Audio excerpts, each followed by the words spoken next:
علماء وعالموا أن الدنيا داخرة وعالموا أن الدنيا دار عبور لا دار حبور ومنزل ممر لا مقر فخذوا منها زادكم لما بعد الموت فإن المرء يبعث على ما مات عليه يا معبد الله إن الصلاة الجمعة فريضة عظيمة جعل الله مظهرا لوحدة المؤمنين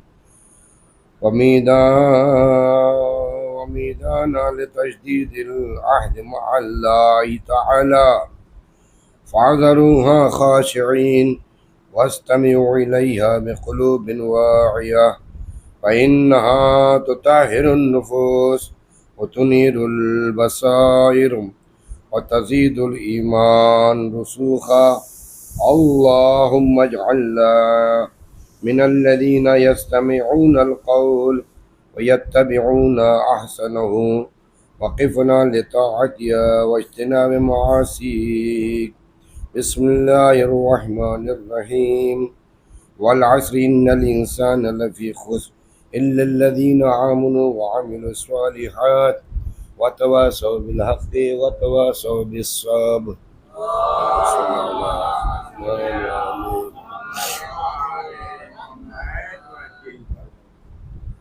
عزیزان گرامی، خداوند عالم سورہ عصر میں ارشاد فرماتا ہے والعصر ان الانسان لفی خسر، قسم ہے عصر کی کہ انسان گھاٹے میں ہے. والعصر ان الانسان لفی خسر الا الذین آمنوا وعملوا الصالحات، مگر وہ لوگ گھاٹے میں نہیں ہیں جو ایمان لائے عمل صالح کرتے ہیں. تو سب سے پہلے اللہ تعالیٰ اس آیت میں تمام انسانوں کو گھاٹے کا سودا بتا رہا ہے.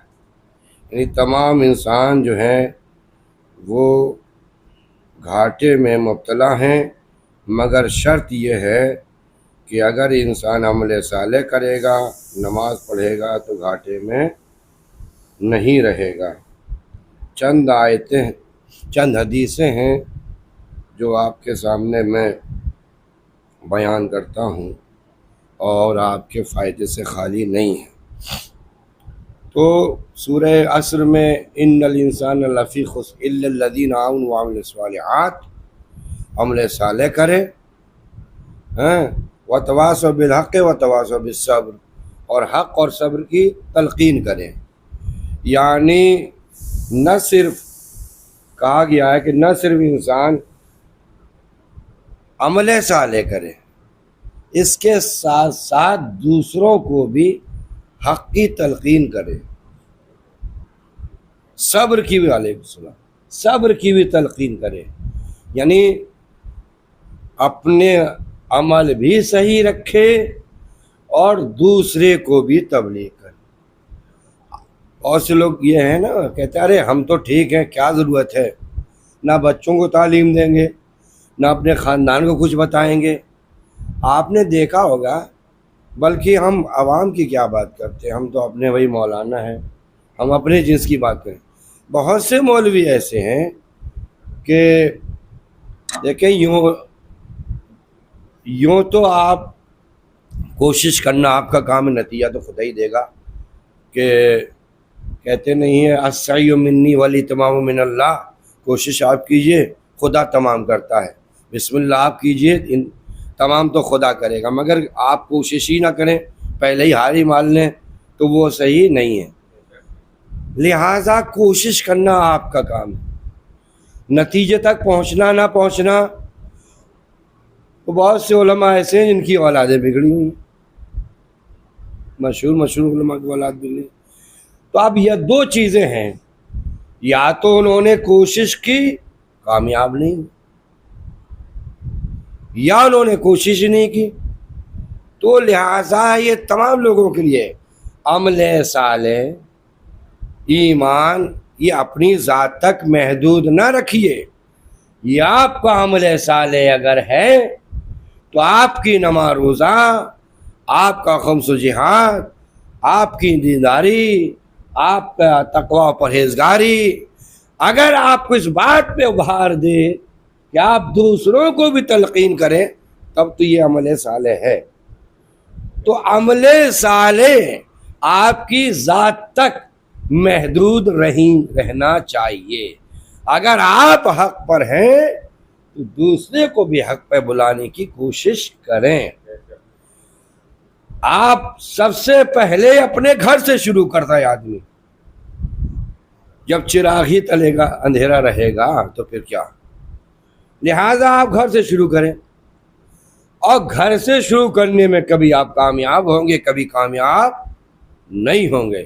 ناکام اگر ہو گئے تو آپ یہ نہ کہیے مولانا ناکام ہو گئے کیا کریں، نہیں۔ حضرت نوح نے ہمارے سامنے مثال ہے۔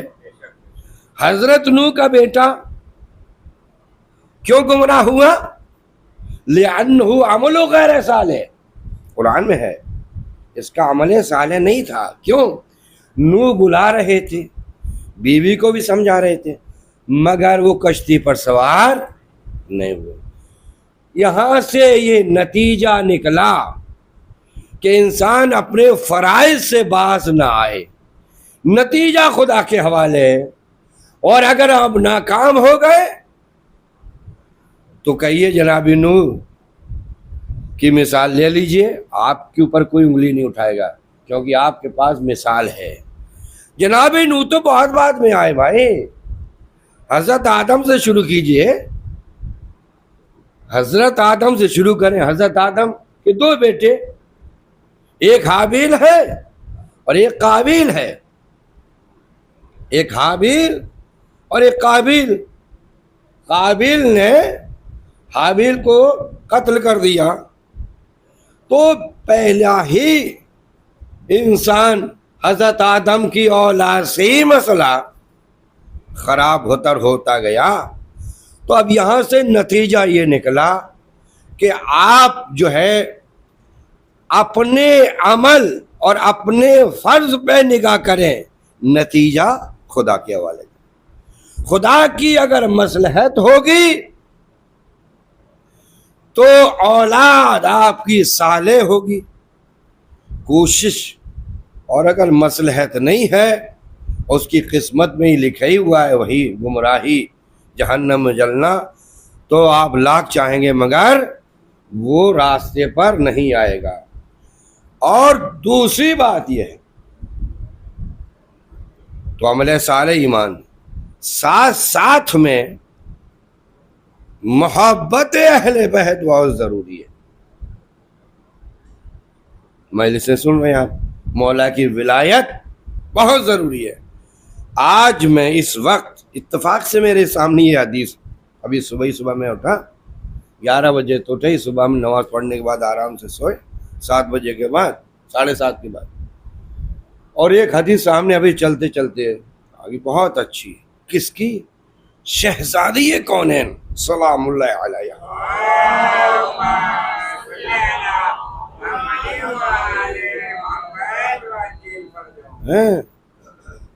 شہزادی سے بہت کم حدیثیں ہیں، اور جو حدیث ہے بہت ہی معرفت والی حدیث ہے۔ دیکھیے شہزادی کیا فرماتی ہے، ایک اور صلوات پڑھے محمد والے۔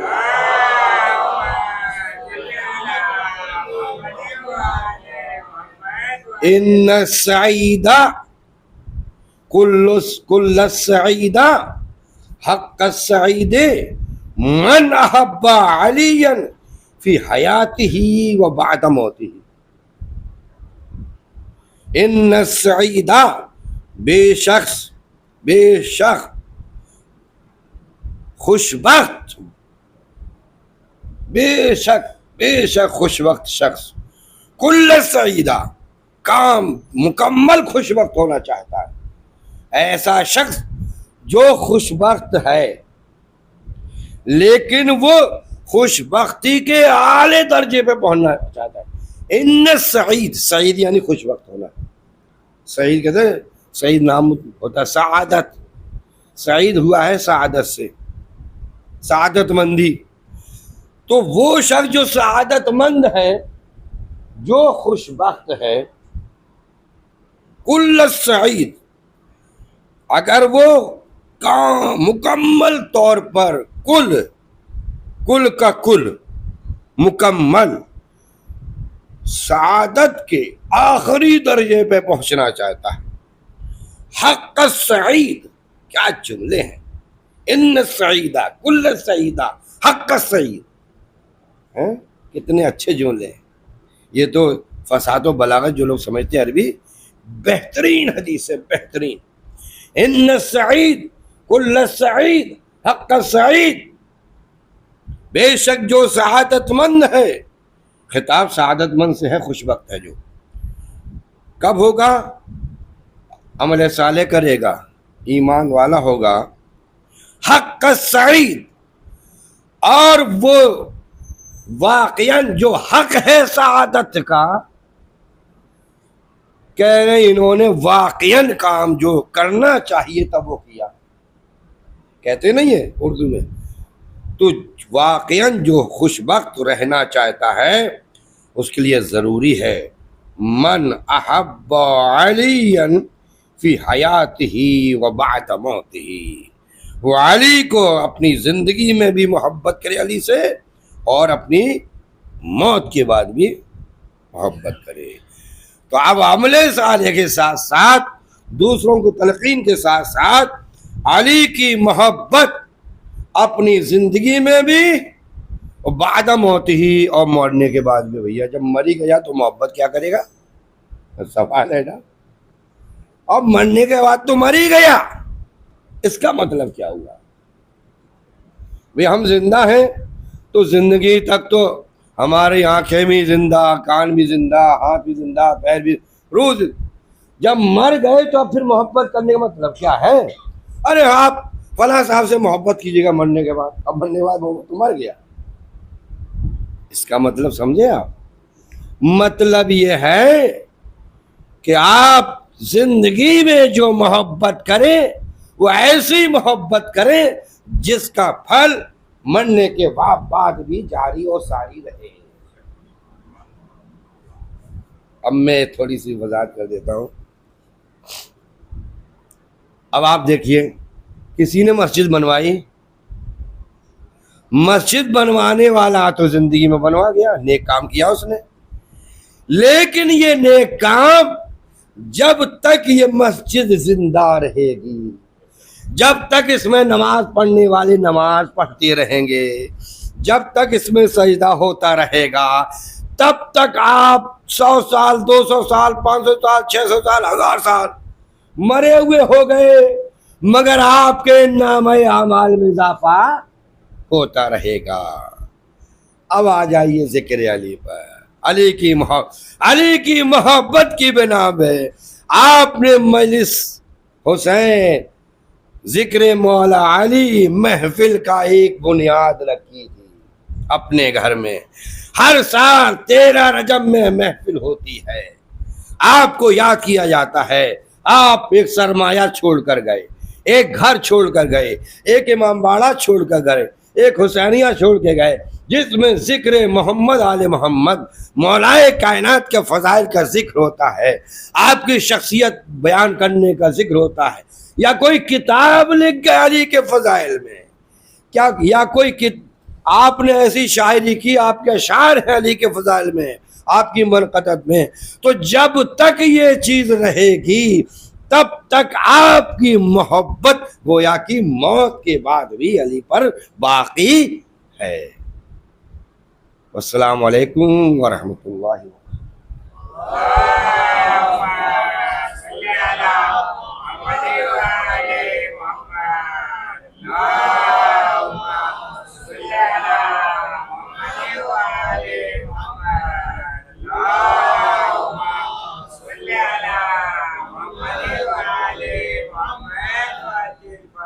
بسم اللہ الرحمن الرحیم، الحمد للہ رب العالمین، الصلاة والسلام علی سید الانبیاء والمرسلین مولانا و سیدنا بالقاسم محمد.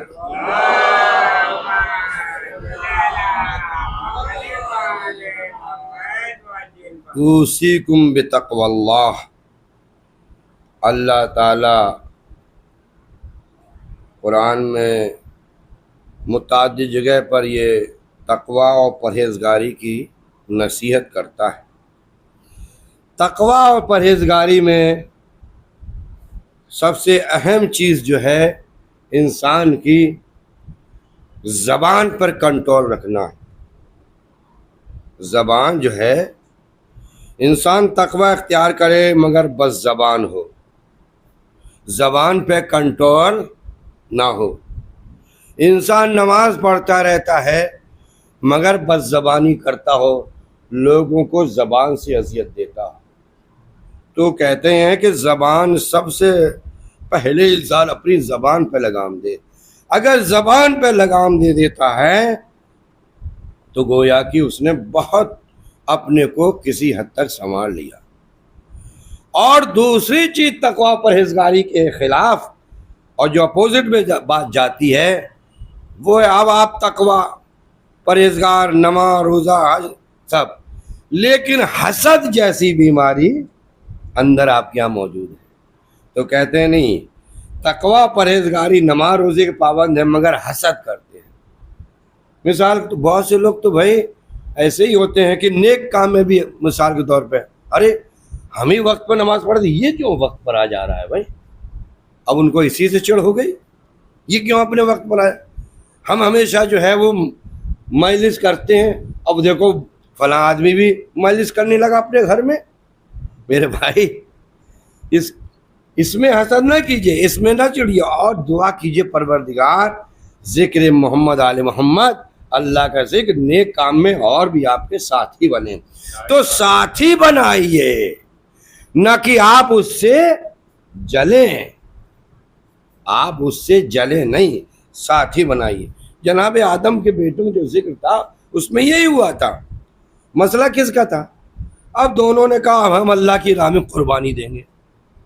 جناب آدم کے بیٹے نے دونوں آپس میں ہے کہ ہم اللہ کی راہ پہ قربانی دیں گے۔ اب اللہ کی راہ میں تو وہ قابیل جو تھا وہ کاشتکاری کرتا تھا اور یہ بھیڑ گوسفند وغیرہ کا کام کرتے تھے حابیل نے ایک جو ہے وہ موٹا تازہ گوسفند اور اس کو ذبح کیا اللہ کی بارگاہ میں۔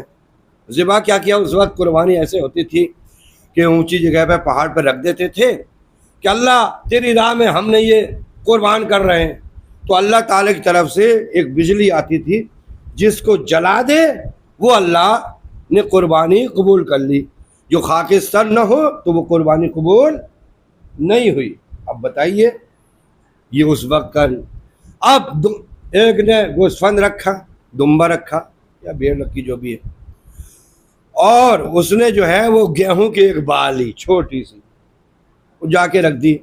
اب یہیں سے نیت کا پتہ چل گیا یہ خالی فرض ادا کرنا چاہ رہا ہے، اتنی کاشت ہے، اتنا گیہوں ہے، اتنے غلہ ہیں، اور مگر یہ فرض ادا کرنا چاہ رہا ہے۔ بہت سے لوگ بہت مالدار ہوتے ہیں لیکن اللہ کی راہ میں ذرا سا نکلتا ہے، گیا کوئی فقیر 5 روپے نکلے گا، اور جو بہت سے لوگ کم پیسہ کماتے ہیں مگر اللہ کی راہ میں ماشاءاللہ کافی خرچ کرتے ہیں۔ تو عزیزو ان کی حرکتوں سے پتہ چل جاتا ہے کہ یہ دل سے خرچ کر رہا ہے یا پھر لوگوں کو دکھانے کے لیے ایک فرض ادا کر رہا ہے۔ تو اب وہ اللہ کی جانب سے وہ بجلی آئی اور آنے کے بعد اس گوسفند کو جلا دیا اور اس کی بالی رہ گئی۔ اب اس نے کہا ہاں میری قربانی رد ہو گئی، اس کی قربانی ہو گئی، اللہ کے نزدیک یہ مقبول ہے، اس کو اللہ زیادہ چاہتا ہے۔ وہیں سے اس نے پلانی بنا دی اور حسد ہو گیا۔ کیا ہوا؟ حسد میں جلنے لگا کہ اللہ تعالیٰ اس کو کیوں زیادہ چاہتا ہے۔ تو یہ حسد کی بیماری بہت بری بیماری ہے۔ گھر ہی میں جناب یوسف کا جو واقعہ تھا، باقی یعقوب کے بیٹوں نے حسد ہی تو تھا کہ اس کو کیوں میرے بابا زیادہ چاہتے ہیں، حسد، وہ حسد جناب آدم کے بیٹوں شروع ہوا۔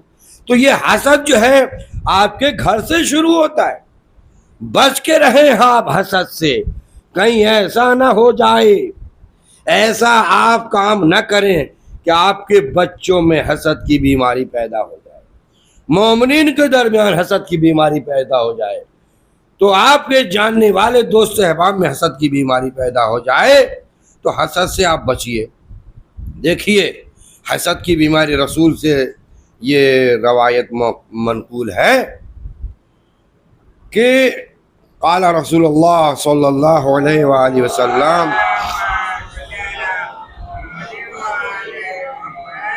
اربعۃ یزید عذابها علی عذاب اہل النار، 4 لوگ ایسے ہیں جن کا عذاب بہت زیادہ ہے، اور ان کا عذاب اتنا زیادہ ہوگا کہ جہنم میں جو جہنمی ہے نا وہ بھی ان کے عذاب سے پناہ مانگیں گے۔ بتاؤ، جہنم میں تو سب پہ عذاب ہی نازل ہو رہا ہوگا، تو جہنمی ان کے عذاب سے پناہ مانگیں گے۔ اس قدر حسد کرنے والے کا عذاب زیادہ ہوگا۔ رسول فرماتے ہیں 4 دوزخیوں کے عذاب میں اضافے کا باعث بنتے ہیں 4 چیزیں، ان میں سے ایک وہ شخص ہے جو بد زبانی کرے اور حسد کرے۔ بد زبانی سمجھتے ہیں؟ گالم گلوچ جو ہوتا ہے، جو بد زبانی کرے، حسد کرے اور یہ کام لذت حاصل کرنے کے لیے کرتا ہو، تو پس دوزخ میں اس کے منہ سے پیپ اور خون بہ رہا ہوگا۔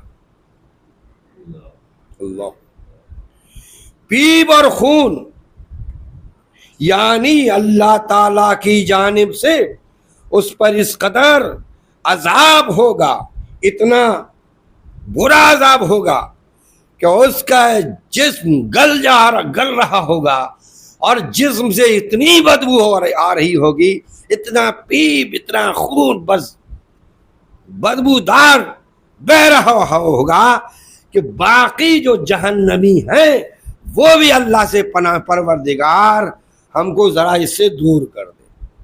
اللہ، یہ کون؟ یہ بد زبانی کرنے والا۔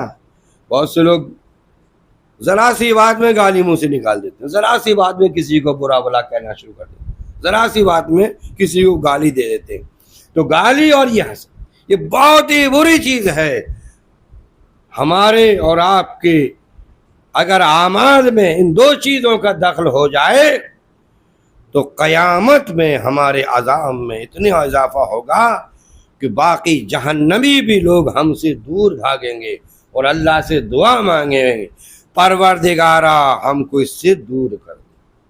لہٰذا اعمال کے لیے ضروری ہے کہ آپ جو ہے اس بد زبانی سے اور حسد سے بچیں اور اعمال صالح انجام دیں، اور اس کے لیے ضروری ہے اگر آپ کردار اپنا صحیح رکھنا چاہتے ہیں تو ہمیشہ زیادہ سے زیادہ کوشش کریں محمد آل محمد پہ صلوات پڑھتے رہیں۔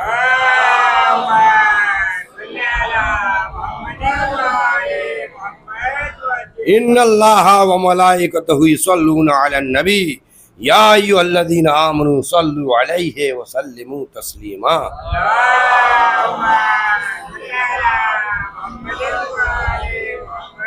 ہمارا درود و سلام ہو اس ذات ختمی مرتبت پر جس کا نام حضرت محمد مصطفیٰ صلی اللہ علیہ وسلم۔ ہمارا سلام ہو اس ذات پر جو سید الوصیین ہے، جو خلیفۃ المومنین ہے، امیر المومنین ہے، یعصب الدین ہے، مولائے کائنات حضرت علی علیہ السلام پر۔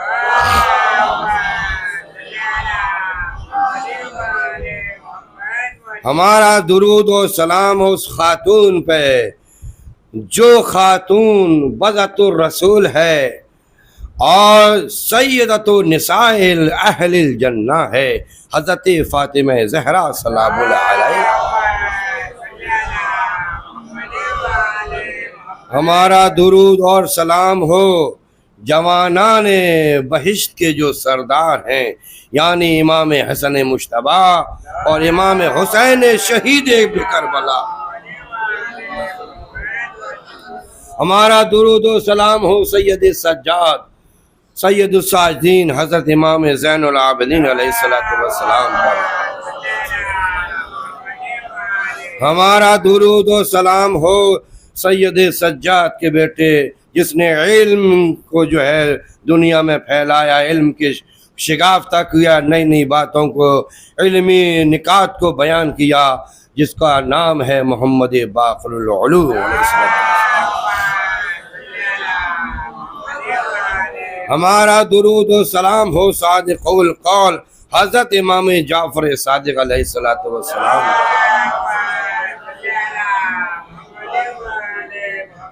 ہمارا درود و سلام اس امام پر جس کو 25 سال ہی کی عمر میں شہید کر دیا گیا، اور زیادہ تر اس کی زندگی قید خانے میں ہوئی، جو غصے کو پینے والا تھا، یعنی امام موسی کاظم علیہ السلام پر۔ ہمارا درود و سلام ہو اس غریب امام پر جس کو غریب توس کہتے ہیں، جو شاہ خراسان ہیں، حضرت امام علی رضا علیہ السلام۔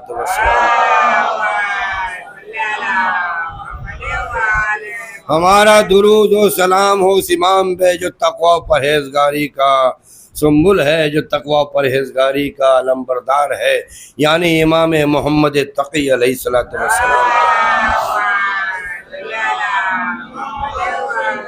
ہمارا درود و سلام ہو اس امام پر جو طہارت، پاکیزگی، نفاست کا جو ہے مرقع ہے، امام علی نقی علیہ السلام۔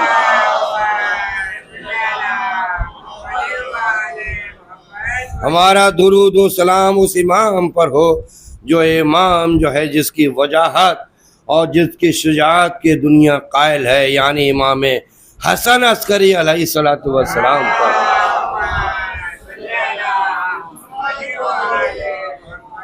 ہمارا درود و سلام ہو امام کے آخری جانشین پر کہ جب اس دنیا میں آئے گا، جو دنیا ظلم و جور سے بھری ہوگی وہ عدل و انصاف سے بھر جائے گی، جو امام حی ہے، امام زندہ ہے، جس کے نام امام محمد مہدی عجل اللہ فرجہ الشریف پر۔ صلی علی بسم اللہ الرحمن الرحیم قل هو اللہ احد اللہ الصمد لم یلد ولم یولد ولم یکن له کفوا احد۔ اللہ